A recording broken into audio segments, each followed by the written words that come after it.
Hello students. तो बच्चों, आज हम आपका न्यू चैप्टर स्टार्ट कर रहे हैं रिप्रोडक्शन इन एनिमल्स, यानी कि जो एनिमल्स हैं वो किस तरह से रिप्रोड्यूस होते हैं।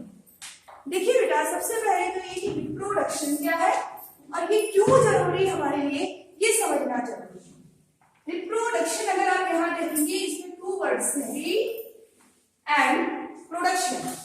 री का मीनिंग क्या होता है? अगेन, दोबारा, ठीक है। और प्रोडक्शन यानी कि उन्हीं चीजों का दोबारा से प्रोडक्शन होना। और यहाँ पे हम किसकी बात कर रहे हैं? एनिमल्स की, ठीक है। तो एनिमल्स को दोबारा से यानी कि वैसे ही ऑर्गेनिज्म को या उसी तरह के जो ऑर्गेनिज्म है उनको किस तरह से रिप्रोड्यूस किया जा सकता है, किस तरह से ये रिप्रोड्यूस होते हैं, इसके बारे में इस चैप्टर में हम जानेंगे। तो रिप्रोडक्शन क्यों जरूरी है? देखिए, अगर रिप्रोडक्शन नहीं होगा किसी भी ऑर्गेनिज्म में तो वो जो स्पीशीज है वो क्या हो जाएगी? It will extinct from the surface of earth. हमारी जो अर्थ सरफेस है या जो हमारी अर्थ है वहां से वो जो स्पीशीज है वो क्या हो जाएगी? पूरी तरह से खत्म हो जाएगी। अब और चीजें, जितनी भी चीजें हम अपनी डेली लाइफ में यूज करते हैं, आप अपनी बुक्स यूज करते हैं, पेंसिल यूज करते हैं, पेन यूज करते हैं, ये सारी चीजें तो फैक्ट्रीज में बनती हैं, वहां पे उनका प्रोडक्शन होता है। तो क्या जो एनिमल्स हैं उनका प्रोडक्शन किसी फैक्ट्री में हो सकता है? नहीं।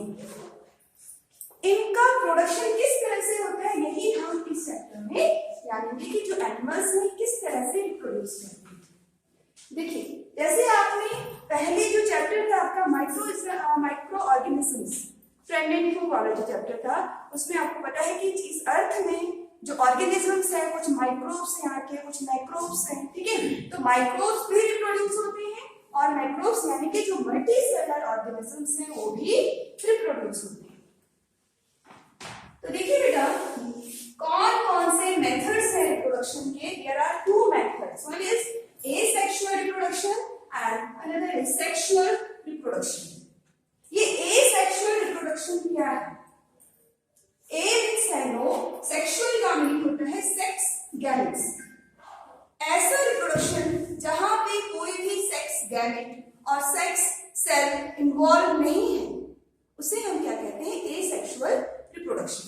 या हम कह सकते हैं कि ये जो रिप्रोडक्शन है सिंगल बॉडी से ही होता है, एक ही ऑर्गेनिज्म है उसकी जो बॉडी है वहां से रिप्रोडक्शन अगर हो रहा है, एक ही पेरेंट न्यू यंगल्स को फॉर्म कर रहा है, तो ऐसा जो रिप्रोडक्शन है उसे हम क्या कहेंगे बेटा? Asexual reproduction. या हम कह सकते हैं only one parent is involve in the production of animal और हिज और हर यंगल्स। क्लियर? दूसरा है सेक्सुअल रिप्रोडक्शन। सेक्सुअल रिप्रोडक्शन यानी कि जहां पे क्या इन्वॉल्व होती है? Sex cells. अब ये सेक्स सेल्स क्या है? Egg and sperm. फीमेल जो बॉडी है उसकी ओवरी से एग फॉर्म होते हैं और जो मेल है उनके टेस्टिस से स्पर्म फॉर्म होते हैं और इन्हीं को हम सेक्स सेल्स कहते हैं और सेक्स गैमेट्स भी इन्हें हम कहते हैं। ये किस तरह से फॉर्म होते हैं, कहां पे फॉर्म होते हैं, ये आगे आने वाली जो वीडियोस हैं जब हम modes of sexual reproduction explain करेंगे तब आपको एक्सप्लेन करूंगी, ठीक है। आज हम लोग जानेंगे एसेक्सुअल रिप्रोडक्शन के बारे में और इसके टाइप्स। एसेक्सुअल रिप्रोडक्शन आप समझ चुके हैं कि जो सिर्फ वन पेरेंट बॉडी से फॉर्म हो रहा है उसे हम क्या कहते हैं? Asexual reproduction. इसमें फर्स्ट जो है बेटा वो है फिजन। ये फिजन क्या होता है? What is the meaning of fission? Fission means होता है ब्रेक डाउन टूटना। कोई ऑर्गेनिज्म अपनी बॉडी को स्प्लिट कर देते हैं टू पार्ट्स में या मेनी पार्ट्स में, तो वहां पे जो रिप्रोडक्शन है उसे हम क्या कहेंगे? That is called fission. Fission two type का है आपका, एक होता है आपका बाइनरी फिजन।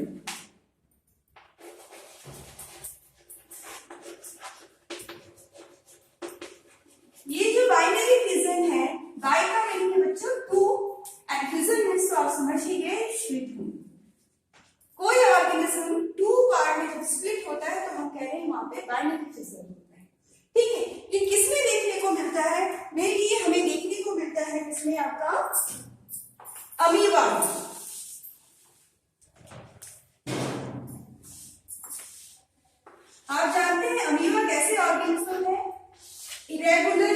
ऑर्गेनिज्म, इसका बॉडी का कोई भी शेप नहीं होता है, ठीक है।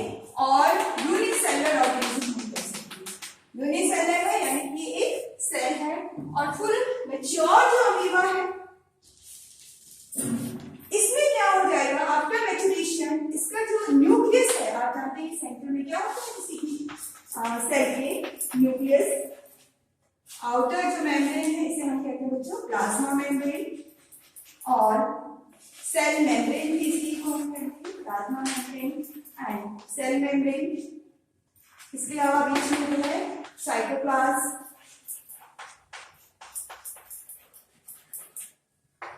जो आपका अमीबा है जो फुल मैच्योर हो गया, इसका जो न्यूक्लियस है ये क्या करेगा, इट विल स्टार्ट इलॉन्गेशन, ठीक है, इसमें इलॉन्गेशन होने लगेगा, ये आपका बढ़ने लगेगा, ठीक है, इस तरह से इलॉन्गेशन हो जाएगा। आफ्टर सम टाइम जो आपका न्यूक्लियस है ये क्या होगा, it will split into two part, ये आपके टू पार्ट में स्प्लिट हो जाएगा, ठीक है। लास्ट में आपका इसके बाद आपका जो है साइटोप्लाज्म भी जो है स्प्लिट हो जाएगा,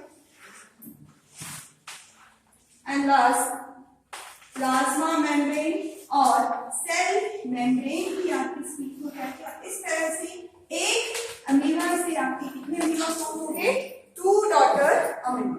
तो आपने देखा कि एक से कितने बनते हैं 2, ठीक है, 1 से आपके 2 फॉर्म हो गए, यानी कि क्या हो गया यहाँ पे रिप्रोडक्शन, ऐसा ही ऑर्गेनिज्म दोबारा फॉर्म होते हैं, किसमें होता है ये अमीबा में।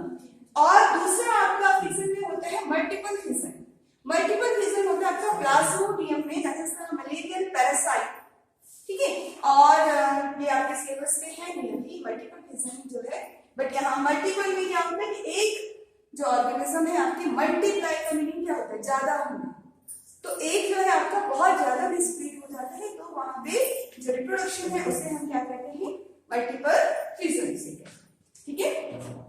तो आई होप ये क्लियर हो गया होगा आपको। दूसरा जो रिप्रोडक्शन है बच्चों, आप देख रहे हैं बोर्ड पे क्या लिखा है हमने, बर्डिंग, इसके नाम में ही देखिए birding, what is the meaning of birding, या बर्ड आपने सुना होगा प्लांट्स में फॉर्म होती है, ठीक है। तो ये जो रिप्रोडक्शन है बर्डिंग जो है, यहाँ पे हम प्लांट की बात नहीं करते, यहाँ पे हम बात करेंगे हाइड्रा, ठीक है, आपका ये हाइड्रा है। मेनली जो बर्डिंग जो प्रोसेस है ये हमें देखने को मिलती है हाइड्रा में, एंड ईस्ट जो है आपका, मान लीजिए ये कोई क्या है हाइड्रा, बहुत ही सिंपल ऑर्गेनिज्म है हाइड्रा भी, ठीक। आफ्टर मैच्योरेशन जब ये हाइड्रा मैच्योर हो गया तो क्या होगा, a bird will form from its body, ये इसकी बॉडी से एक बर्ड फॉर्म हो जाएगी, ठीक है, इस तरह से।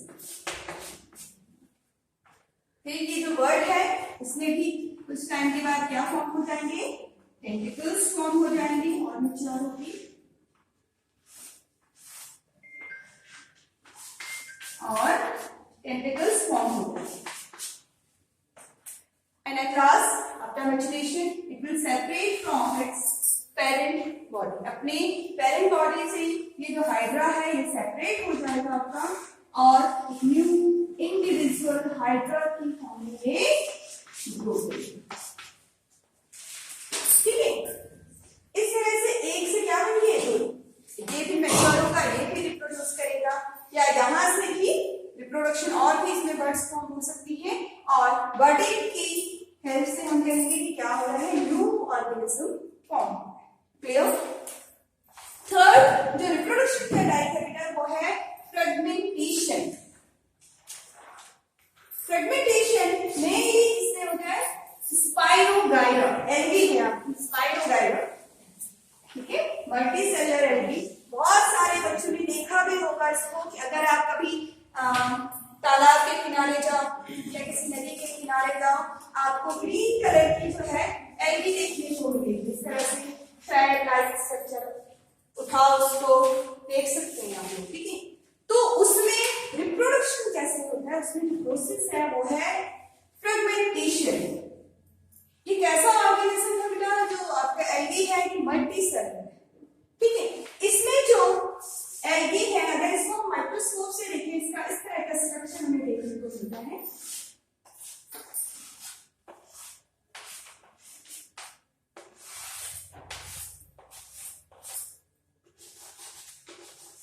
स्पाइरोगायरा से हम कहते हैं।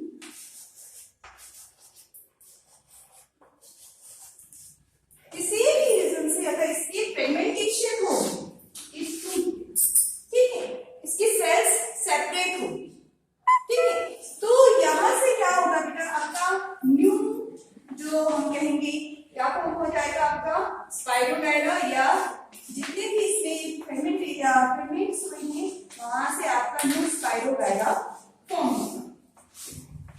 अब देखिए जो ये बात कर रहे हैं हम, ये इसकी है, ये मल्टी सेलुलर ऑर्गेनिज्म है स्पाइरोगायरा। हम आगे बात भी करेंगे, रिजनरेशन में पढ़ेंगे, रिजनरेशन में भी कुछ ऐसे ही होता है आपका, ठीक है। लेकिन जो आपका फ्रेगमेंटेशन है, यहाँ पे जो न्यूक्लियस की बात कर रहे थे, पहले भी हमने बात की थी सेल चैप्टर, अगर आपने पढ़ा है तो सेल चैप्टर, जिन्होंने नहीं पढ़ा वो सेल चैप्टर में जाकर उसकी वीडियो देख सकते हैं, उसमें न्यूक्लियस के बारे में देखिएगा आप लोग, न्यूक्लियस के ऊपर जो वीडियो बनाई है, तो उसमें आपको क्लियर हो जाएगा कि न्यूक्लियस जो है उसमें क्या होते हैं, जेनेटिक मटेरियल होते हैं जो पेरेंट के कैरेक्टरिस्टिक्स को उनकी ऑफस्प्रिंग्स में कैरी करते हैं, या हमारा जो किसी भी सेल में जो न्यूक्लियस होगा उसमें क्या होगी, हमारी कैरेक्टरिस्टिक्स जो होते हैं वो कोडेड होती है क्रोमोसोम्स में या डीएनए के फॉर्म में, ठीक है, उसको आप वहां जाके देख सकते हैं। तो देखिए बेटा, जो न्यूक्लियस भी आपका क्या हो जाता है, यहाँ पे इनके साथ जितने भी फ्रेगमेंट किए हुए हैं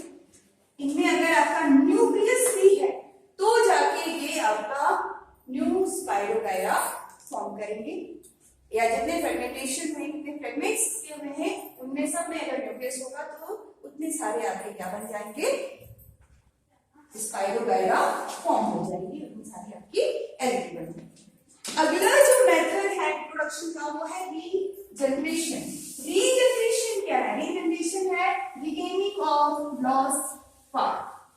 कोई भी ऑर्गेनिज्म जब अपने लॉस्ट पार्ट को रिगेन करता है, ठीक है, तो वहां पे जो मेथड है वो हम कहते हैं उसको रीजनरेशन। ये मेनली है आपका प्लेनेरिया। प्लेनेरिया क्या है आपका, वेरी सिंपल ऑर्गेनिज्म है आपका, अगर हम इसका स्ट्रक्चर देखें इस तरह से दिखता है, ठीक है, किसी भी वजह से इसके क्या होते हैं,